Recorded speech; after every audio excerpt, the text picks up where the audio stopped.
Hey guys, sorry I had some technical issues there. We were solving I, and as we said, this is sort of similar to F, where your variable is on the side that you maybe are not used to. So we are going to undo the addition or subtraction by minus 10 on each side. That gives us negative 3p equals negative 21.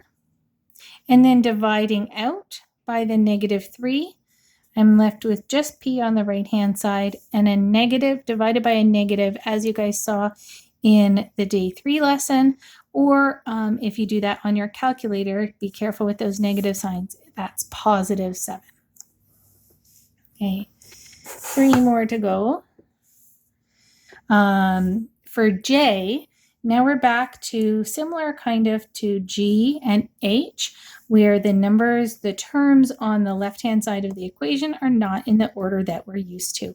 So again, you really want to identify which thing is multiplying with the variable and which thing is adding and subtracting. So I see my D as my variable, and that number in front, the negative 2, that's what's attached to it with multiplication.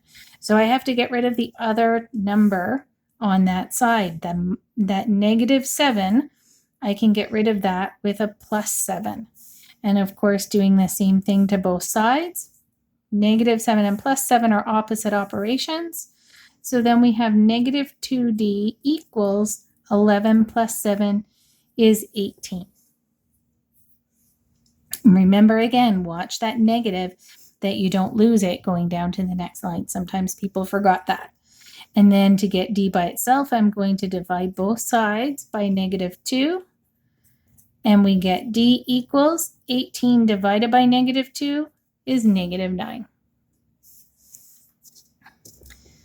Okay, K, this one's a little bit more straightforward. We're kind of back to the setup that we're more used to with the variable on the left side and in the first term. So most people were pretty good with this one. I have a plus 12, so I'm going to subtract 12 from each side. Those opposite operations, the 12s will disappear. So I have negative 5n equals, and this is where you do have to be a little bit careful, negative 13 minus 12 more. If you're using a calculator, make sure you understand how to use the negative sign. That's negative 25. Then dividing both sides by negative 5, we get n equals negative divided by negative is positive 5. Okay, the very last one, it was back to the same kind of issue sometimes people had with the numbers being out of order. So it's another good one to practice that. This 4v, the 4 is attached to the v with multiplication, so I need to get rid of that minus 1 first. The opposite operation of minus 1 is plus 1 on both sides. So here I'm left with 4v equals, and negative 9 plus 1 is negative 8. And then I'm going to divide both sides by 4, and I get v equals negative 2. Okay, that's all for the day 1 homework.